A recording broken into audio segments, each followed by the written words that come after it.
rotational movements. Definitely, as those movements have been done, with all due respect, one of the players will lose, his marker, and the one who has the ball will try to look for that player. So basically, when it's a low block, again, you try as much as possible to look for the spaces behind the defense. So as you play the combo, which is the passing game, you try to look for the spaces around. But then if that one is not working, you try to go behind. And no head coach Edema Kumasi Asante Koko, coach Prosper Nateogum, and at the San Samuel to Johnny Reed Busako is a coach. Sisiano after 1 month, some days, league nasa resume, enhanced safety protocols, or Endra Uhuni say, Ewa Babayara. I saw today is good. It's good for our game. Everybody was safe within the tunnel. There were a lot of security men in the tunnel too. But then since they are not a threat to our life, but then they are there to protect us, I think it's good. I was very happy when I saw them because if I look at what happened at Inshatre, I think we need some of these things to make sure that all stakeholders, including you yourself, everybody is safe. You can run your commentary, you can give your updates, everything in a safe environment. And I think that is exactly what the FA has done today. If this can continue and we be the same at all the centers, then that will be perfect. Because today for and no coach Prosper Nateogum, head coach Edema Kumasi Asante Korokona, or Chemise, and no man Endra who ya fa bambo hon semno, Nani Jopa, or Hesse a betwaso sa. Now, coach, on Quadano youth side no almost about television league. Na Akodaba Kwa Unity, your friend Isaka Abdo. On any new Monkituaka performance of Mudino, or Muakwenya, our senior team Nimana. 5 of them have had the opportunity to be in the team, travel with the team. When we won, we played 7 or 8, including when we were even losing. Some of them were with the team. And today we introduced a new person, Isaka. So far, I think the youth, the 3rd division they are playing, I think he scored 12 goals in 7 games. I stand to be corrected though. So, we are also looking at sending a message to them that if you do well, you have the opportunity to train with the first team. That is it. And it's a motivation. So today, like yesterday, when he came to camp, and we had our meeting in the night after dinner, I had to introduce him. And I was so surprised. These senior guys stood up and gave him an ovation. They all clapped for him. Okay, and no, coach Prosper Nateogum, head coach Edema Kumasi Asante Koroko, no Chema Abrante friend Isaka Abdo, Akoda Kete, was 12 goals in 7 matches in Tiendra. Kotoko Made squad no na Abrante County no catch any new mama can say, Akwenya or hold my youth player bia, also obetimi a performing and no, coach Prosper Nateogum. Nendra Kumasi Asante Koroko game no, na Kobusa assistant coach. Edema Legon cities. Papa, your friend Abinan Said, and your busan say, Openi, a man for us and take a performance, and there was no son who nana Yentedokai. Considered this were not chances. Okay. It's not like Kotoko played better and they created chances and they scored. All right. They are goal scoring opportunities and they are just goals that comes without creating the chance. If you look at the distance Asedu stood and shot and got the first goal. The first goal. It wasn't a chance, it was just an attempt, and unfortunately it's an error, because if any of our defender closer or midfielder had closed him the space, he wouldn't have gotten the space to shoot.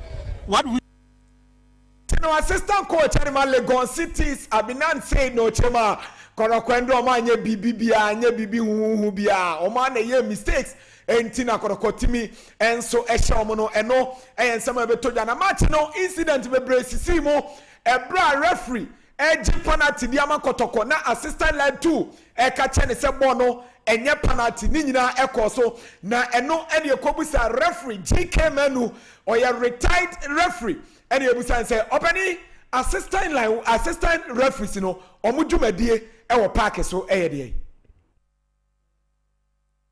they changed their name to what?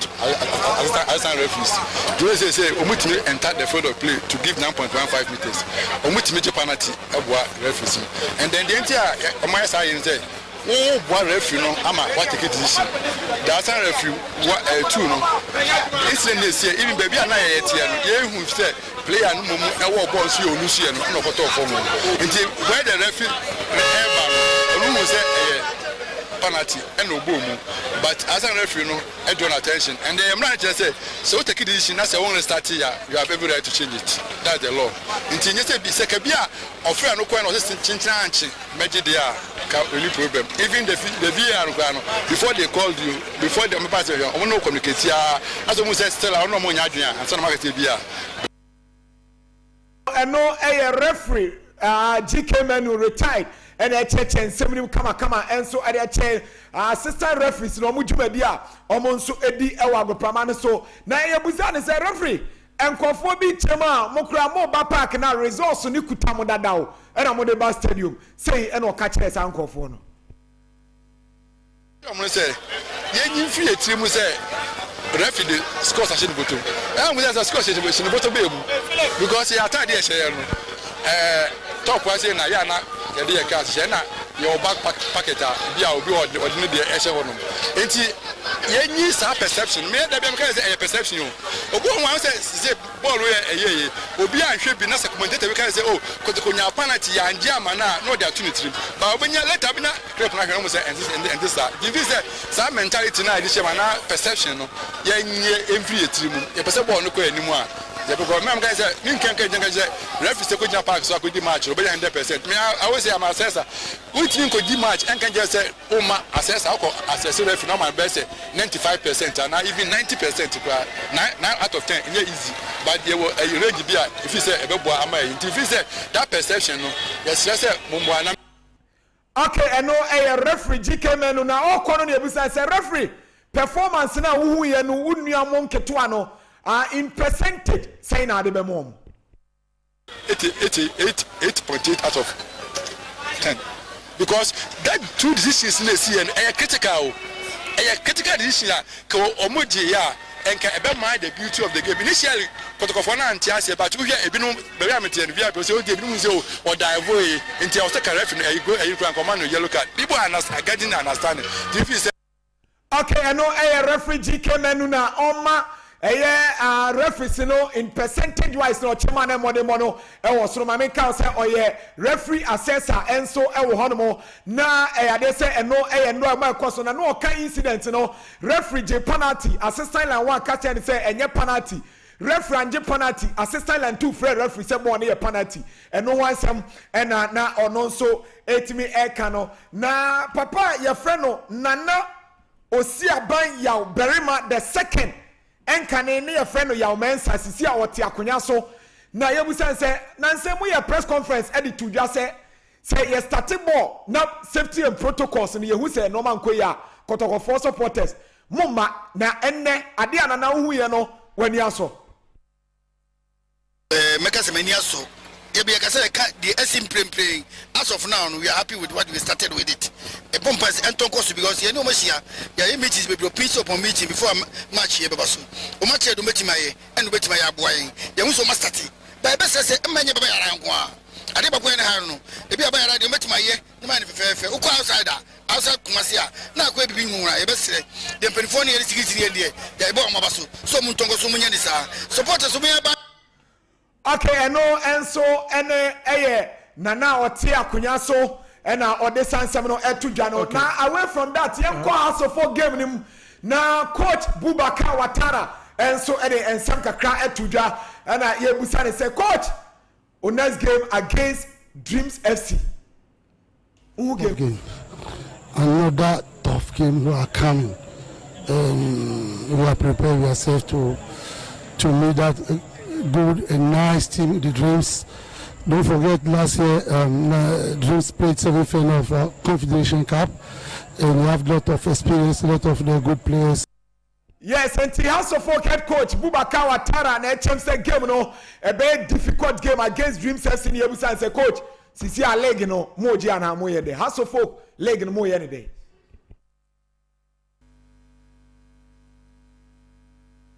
So, he's very tactician. He can read my mind even to disturb me. But we are focused on the match. Latest, yeah, caught now a seminar mankona and draw obo hat-trick. Any of us say, Obono. Born now, Obo hat-trick, we born. Why Jaco told them, man, I said, born anyway. I'm Mankona no ye. It's really good, it's really good. This is my first time I'm here. Internet media, I'm very party. Yeah, my share is 2-1. They're not here. I'm not doing a job. Yami manifesto. I'm meeting the hat-trick. That's the name of man. Okay, and no, Steven Amankona, and so, and I this answer at 2 Jano, and your business says, Steven, Ghana Premier League, and ye say we are a striker, Nancy attacker, who bet me a shed 3 goals, and wow, we shed 3 goals, saying an any GNT.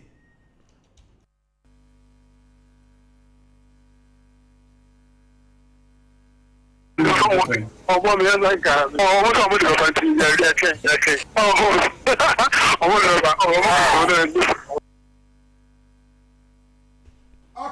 And no, and so they say, Stephen Amankona, and Ochema, 3 goals no share no little.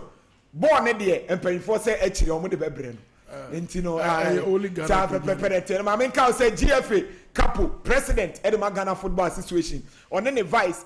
And a general secretary omunyina ewo Egypt sisi akaru intino e chenya mbo ya trasia ye mo enso ebeba but I say only Ghana Premier League kwa na abo hat-trick just okoba no abeje o say dey only Ghana Premier League kwa na abo hat-trick just okoba nsa na onsa ka wo si o mo de be hia no wa chire ho okay ye de na se pa eti Orlando ni atene kano cloud internet say me pato office wo fi person with the internet ba wo a cloud internet me pato what I say wudru top high e wo teka and abe cloud internet e cha kwan omone love from abroad and the hwe me pato wadaroma a ban IPVT installation a ban CCTV camera installation and a ban hotspot and a ban on Wi-Fi deployment amoye wajuma pa department bi person with the internet ko wa a cloud internet. What you say cloud internet in the year Juma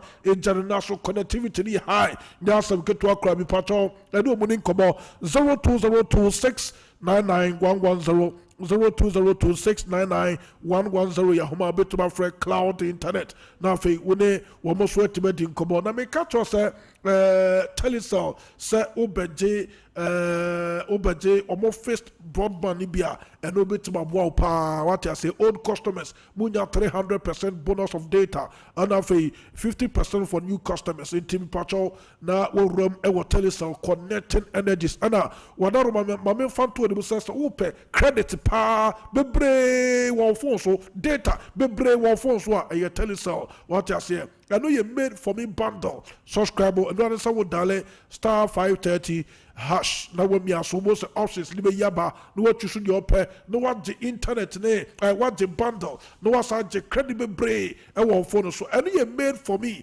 and you Telecel connecting energies and I wadaro man pacho bema or 10 years in Yebre, Munko Hemuno, almost an Bema and Yajuma. Remember now, Omutum Passo Mutum Mumba Montea, Ratina Coupon. Actually, dear, what to be dear in a new Chinatarium, if it's a drone, you are a how new Sunqua, Yacobrona Suntano, or the better Jenny, it to make cut us a Bomonte Mr. Keono, or Summit to Macabiano yet, Kunu Ghana Limited, Womuno Mudabaja Mr. Keo, we never do no more, a drone dua, obey for the pump, some castle for the pump, what you say, what you saw, Pompalu. Pampo sunkum de obana ni beje most of the nidia and wo wodua ne bema sem koye and ye drew dem a ne ato na dua no center ho bo se hwe akwase papa blabefo dua ne bema sem koye mi pacho kulu for the no na ba eno eye mi pacho de Telecel Mr. Kill oba so so edura na joa na mi pacho ni kunu bro no bo se what ase won koye oba so otade nsem yi na no omre fie o mi ma me aso me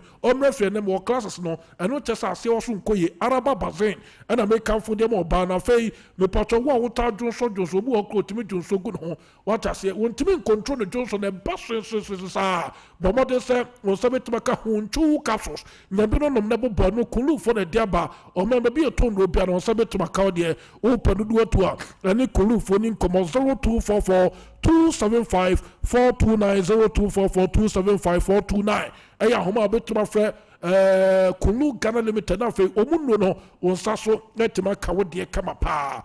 Sir Prince. Latest. What to say? Say I'm more award pa. Yes, Kofi na bra. Me Kofi aba say. Na mentias. Only in Ghana Premier League. Later na ye den a. Later say. No later no there so betuma fa ka konka no akwa akwaje. Ana say who training ground say aha. O hat trick the ball no. Ball ba kono. Obefa ka akwa akwaje ana say. Now they the young present chairman. That's the problem. Obi a hat trick. Me you see the whole idea no was hat trick na amankuna bono. This should be something that we should be talking about because why here league no echo on a break. A lot of players no clearly games now across clearly you could feel say a bit of rustiness and I said tiredness about players nimu. Omunye their usual selves because enra obi o share kotoko game bi akwampoku. Clearly you could feel say as we nyam peki yi. Wabre.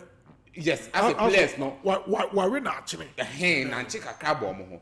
Enti for a player in Ghana Premier League, even Kwano say Yebo League na match fitness ewo honom no Kwano hat-trick ni hundu do saying. Na player bitimi bo a hat-trick right after say you resume league or you putting on hold no. Very very nice. Enti now heard the kind of energy ni ade odi ru amu na. Eno na e pesi ehu but to get to know say player na ball hat-trick but ball na say the man no you see later na e abre no. A minimal issue but unza as o dwen ho a enti ase enhye ni because we kra nya asem aye say ye ka ho asem player abo hat-trick ball na say o de man it is something which is done everywhere in football ball ni so say boss ni so na say nye boss no mde ba park ni so open the boss ni so e bi so kan ya chene di ama no asem but let's put that one aside and focus on the games na course no mama sha asem free Kobia Kumasi Santokotoko game just like I was saying league ni resume no na de obi abekọ akọhwe no frankly speaking sheda nye game ni bebre do say game ne de amanfo ani wo ho amanfo afi football but na de obi ekọ akọhwe ye protocols the measures and penyufo de begu akwan mu because the entire league no call on hold no was the incident you see here e ma sabi nipa hwere ne nkwa ena empenyufo ye said there be if say empenyumfo ana say the GFA and the footballing people am fan hye pe nwu akwa mu a they are not willing to play the game again okay and they say no omakwa akotena se and omayen hye e de hye pe gu akwa mu they tested the waters in the MTN FA Cup and with what we saw in the FA Cup no ye nyina betina fi abo mabaso said the omo ye ne de at least it was something good and if on the way forward no say an ne de then I think say very good. Enra, the league properly resume here, and that's over the weekend. League properly resume here. Okay. We saw what happened in the House of Folk and Young Apostles game, no. And Enra so Oshe the Kotoko Legon City's game and no the two flagship games no be any because games involving House of Folk and then Kotoko. House of Folk game ne ewie ne ebe bo mabaso because so he ekwan omofa aso a omode security measures protocols go akwan it was very very good. Kotoko the same thing. Very, very good. And na me air stadium hobby. And Uti and Semana Ogum after the game, no worker in the press now. No, making sure so Obeme hu say impono team air staff for Mode Koy and also the numbers biaba. I say no na most one san am there. And in Ghana here, you say always a team staff from bear 40, 45 near there. A lot of people know do makako, but I'm making sure some cut down the numbers no. Very, very good. The security personnel who be arrested no kwa hwe kwan omo fa so omo ye na very good but from there on to other venues and a problem okay other venues like I didn't have the privilege of witnessing the BBN Gold Stars game but per what we heard the investigation and the people who were present tells us say the kind of protocols and security measures and na what baba sports and yes be na BBN Gold Stars. The security and the protocols and then what baba no and ya no be and then a dance park be Gold Stars. Per what I heard and encomo meeting if it is correct not just about bare 10 policemen and as security personnel kwa wunya be or dance park. Tio about bare 10 security personnel squad na unya the same number and a match in the course and a match in the course the visiting team no here. So you see the question here is team now kwa away no or no so no onye preview to protocol enhancement and penny for the go akwem na. That's the question here. I didn't know to ball game no. That's the question here. And these are the questions that people will want to find answers to, because ye nyina ya gia to say the security measures protocols when they go akwem sa hamaso league na na say game the end to aso. But ade na nkoso ade enti na moto aso bo game no. And the bigger question here maybe person me musa ne say the enkura enti and the flagship games ne de ye de eniema pa begu akwam atimi aportray say bibia ekoso kama, but then the games say minimal no yemfa saa ne mapa ni bi ngu akwam enti on the way forward ni say na ebe kɔ na na say okɔ bibia ni a one guy ekra megaphone. Yes, megaphone. Referee taking decision now. Yes. Now referee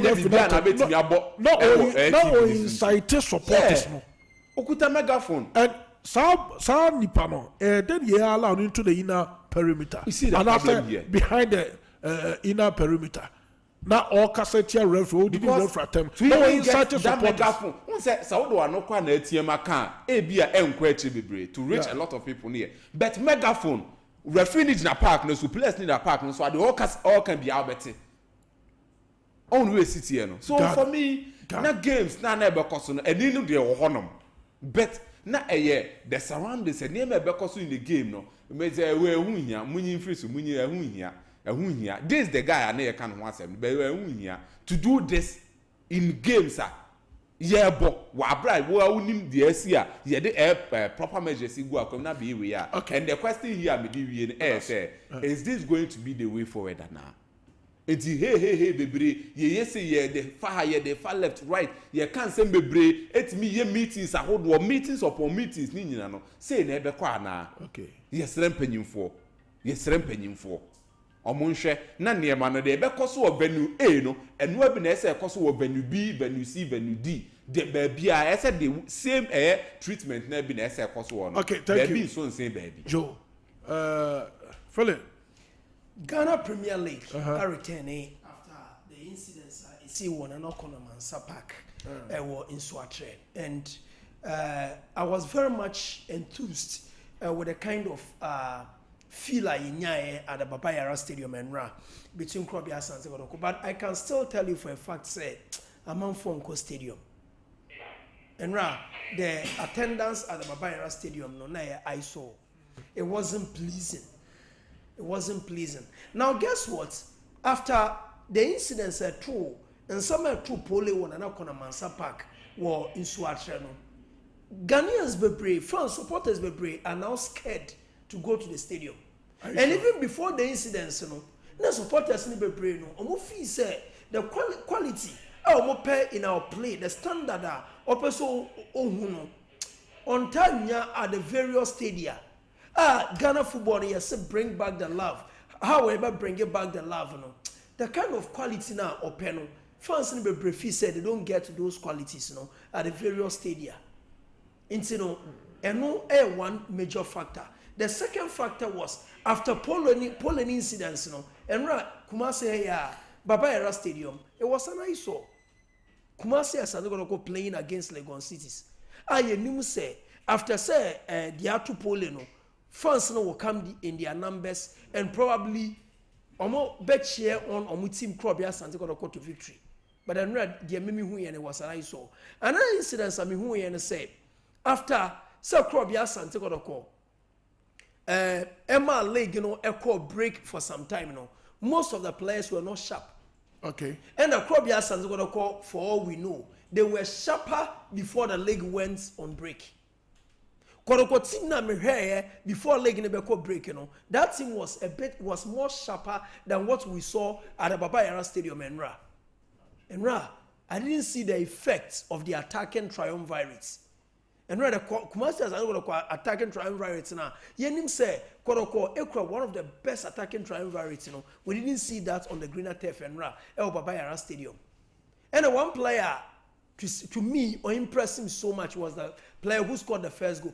I think Patrick Asiedu. he was super. And no goal no share no.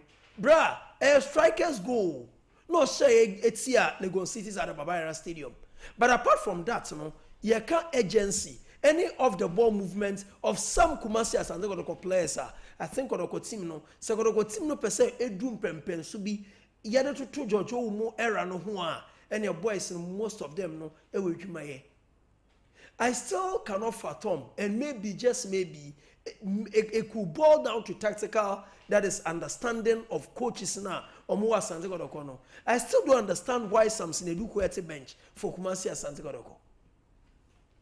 The boy is quality. Bra, bueno, watch over the years and time, so a quality. Sir Kerala Sporting Club, ever Ghana Premier League no more. A boy and a friend Samson Eduku.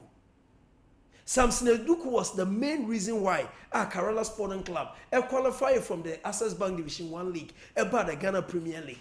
At a point in time, Onya a challenge from player Waji top scorer in the Ghana Premier League paying a brand a friend D.O.C. Taylor under coach a friend Johnson Smith. Now, Osina Kaide might be goal stars. When I be goal stars, a boy in the Access Bank Division 1 League.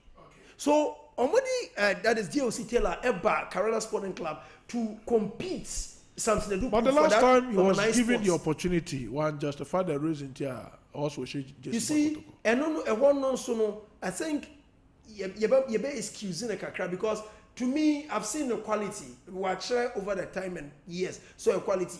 The list of it all was when I joined Tamale City. Yeah. Tamale City team entirely, no, they were not carved in the Premier League. But Samson Eduku was the facet of that project. Unfortunately, they couldn't survive. And Omoko relegation. And that was where Onya, that is, or NA, that is an offer to the Arabian Gulf. Oko Arabian Gulf, and Oko justify why Ghana, your football no quality. Okay. But, boy, if you say, if Yamano at time at Kumasi Asante Kodoko, or but justify why Kumasi Asante Kodoko was scouts, no, a throw touching on him, say, Omunyano in the attacking department. Or per time, Kotoko. Yes, he just needs time. Yes, Sir. his quality. Okay. And as someone may come with here, most of Mofia Moshe, or more Mutiano, ever two Mobama me. They will throw me my stone. Okay. Says Samson Eduku is carved in the Premier League niche. And watch with Kerala and Tamale City. Okay. How to fuck we need here? And then I'm a Ghana Premier League table. No, for now, your game na then. But I'm urging all fans to say, DSC na FM2H. But already see will be any goal stars. So be cry then or announce a referee or no. Now, what are you inside? What are you doing? Okay. The person was inciting fans against the referee. Saying take care. Where me say after May 9 disaster. Amount for 126 every Ghana hasn't learned anything. And I will still sit here and say this. Polling incidents ni see that bang. And just after Matt polling, should and we call other venues in the Ghana Premier League. There are worse scenarios and cases. No, it is off camera. On those things in a game no more. It will stand at where it is. Okay. Obiya Shahatrick. Yes, ko na bra na beje wo ball. Kwa na bra na beje wo ball. And I cannot be doing crying there. Me sure so be doing crying in a month later. Yo, me da say Philippine Kumsa El Celebro and ya telling canon pacho you be bia o mana tumna wo do adwen chaba na yetimi out to aso akuanim ti me pacho madaro mamonfa lines nento screen so emame 0551 931 931 0551 931 931 0548 931 931 0548 931 931 ubet my friend out doing champion in so Obo Herbal and Medical Research Center etayechi and no pay panya se good talk wo ho na so wa betting wo kon ya wo ya wa betting wo kon ya wo ya Bomode so betime Obo Herbal and Medical Research Center na fe wa babaji wa ya sa me pacho wa wote yaw ewo akoma ho obrebo wo sa wo kidney ni nyina won tochima dia Bomode so betime Obo Herbal afa burn stroke diabetes hepatitis hypertension ulcer ne nyinaa no ɔboɔ ɛɛto aseɛ bɛrima deɛ ɛwɔ sɛ wotumi bɔ pɔmpɔlu pampo sunkum de wode wo nsa sisi fam saa sɛ kɔtɔ a wɔba bɛkye obi no wate aseɛ ɛne yɛ suhum nsawam na ɔyɛ for the pumping wotumi abɔ adwuma nti wɔ sɛ wo sisi no tumi gyina so bɛrima deɛ ɔsɔre no pa a ɛwɔ sɛ wotumi kyerɛ one baako pɛ me wura baako pɛ wate aseɛ ntimi anyɛ saa deɛ a na sɛ ɔmɛma asɛm no wɔ fam ɔden herbal bitters ɛne yɛdu a mekamfo de ama wo ɛna afei prekɛsɛ powder no wɔ dwa so yie nya bi no nom ɛboa ma wo nkɔmmɔ no yɛ den wate aseɛ wo ho yɛ den ma yadeɛ bi adwane mepatwɛ adoatoɔ domanu wobɛhu yɛkyi akwan woduru nkoransa a yɛwɔ ogyina kwan no so woduru akra a yɛwɔ kaso official town mepatwɛ ne ɔden herbal bitters wura ɔbɔ herbal and medical research center ne nkɔmmɔ 0249 761508 0249 761508 ahoma bɛtumi afrɛ ɔbɔ herbal and medical research center na afo ne mpanimfoɔ ɛso ɛtumi de nkɔmmɔ yɛmfa course no hello good morning. Hello. Okay. Hello, good morning. Maintaining count. Good morning. Hello. Yes, sir. Pacho Udin. Yes, sir. I'm here. Because I said, yeah. Oh, Apia. Apia. Also, Apia, not Woody, also, what may be. Okay, nti ɛna no wodi ɛwa mi pia ɛda Facebook no so kɔ Sompa 93.1 FM Sompa 93.1 FM wokɔ sports live no ase a ɔwo comment ni mu yɛ drop code no de ato comment ni mu sisi yɛ nti wa drop ya to nti kɔne kɔtwa wae na wode wodi a bɛba bi na bɛhu o se yo meda ase paa Philip ɔso ɔda wase paa wɔ adwuma so ase sɛ woyɛ okay yɛmfa another caller on the line na yɛntoa so hello good morning hey brofo yɛ wo deɛ of English attention na wotu brofo nobody is one of English obi enu wede brofo wo no nye okurom kasa Solomon achaso wan samle mi patcho meje so se bibia boko Solomon songo yanku anim woni so tim nyan so ho ye ye ho ye pa na na fen kwa wanta to se wa chuma ngo be jano na mdodo che enra one say has to go umbo Saturday no ya fane wo mo say food course no o ma fa nya juma ya fane has to go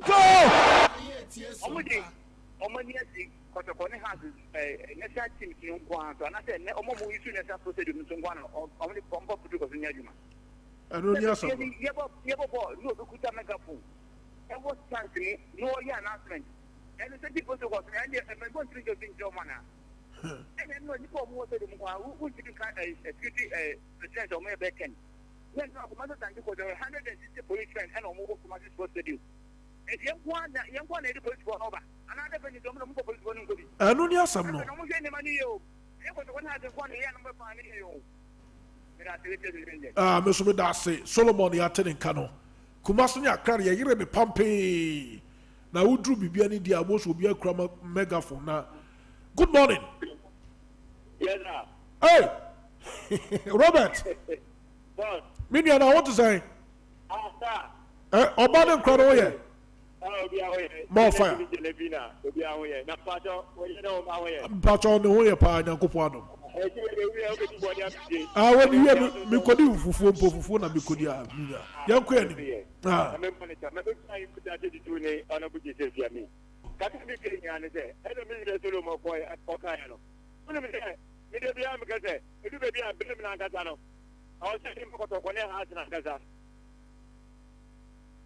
hey, Solomon.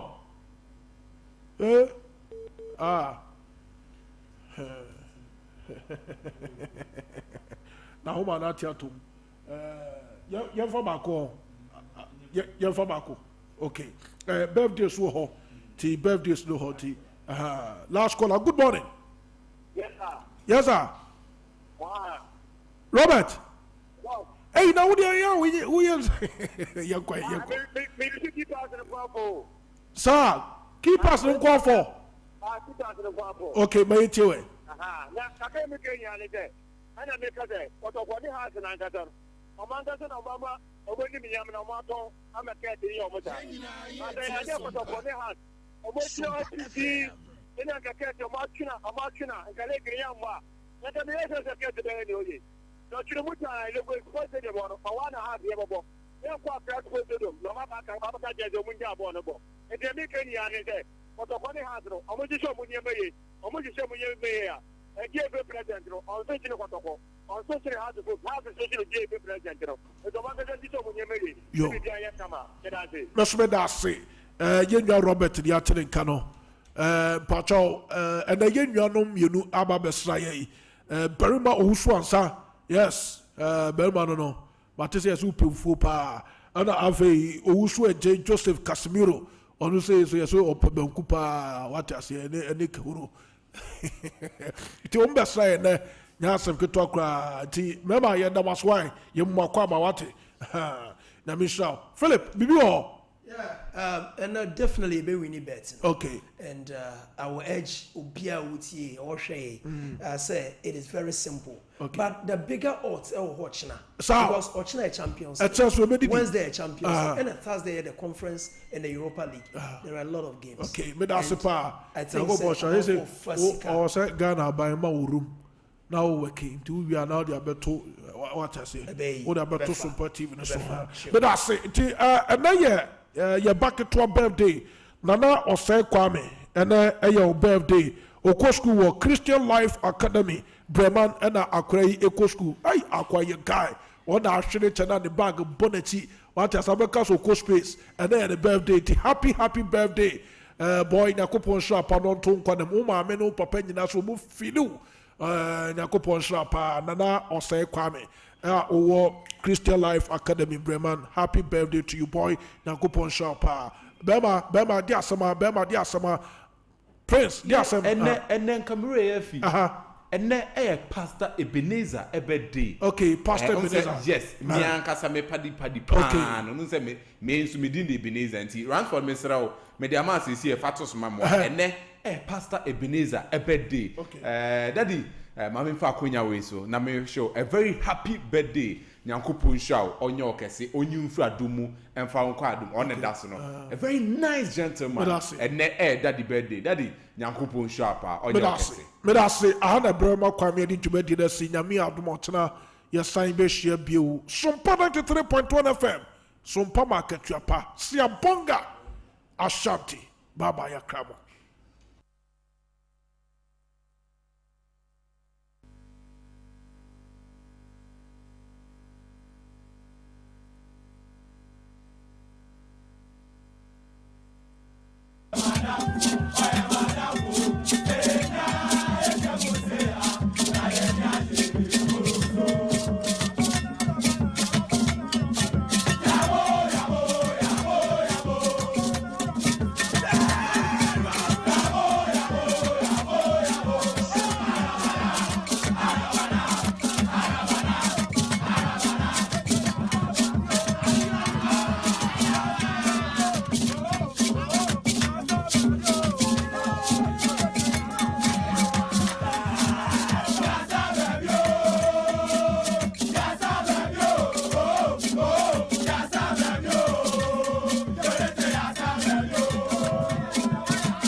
ni kwao odie ni jie ni kwansha abrabo mu afutu nyamsumu ani daso ade ni jie bro ni panina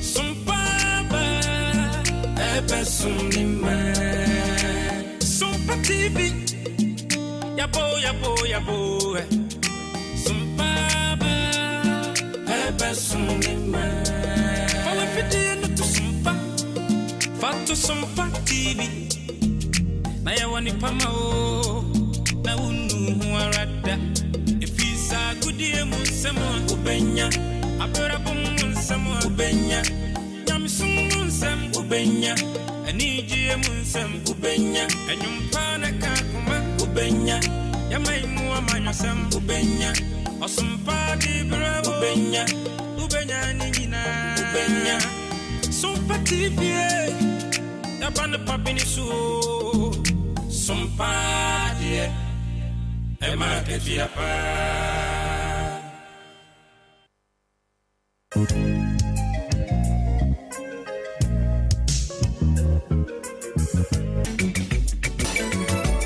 Yenina ye tie Sompa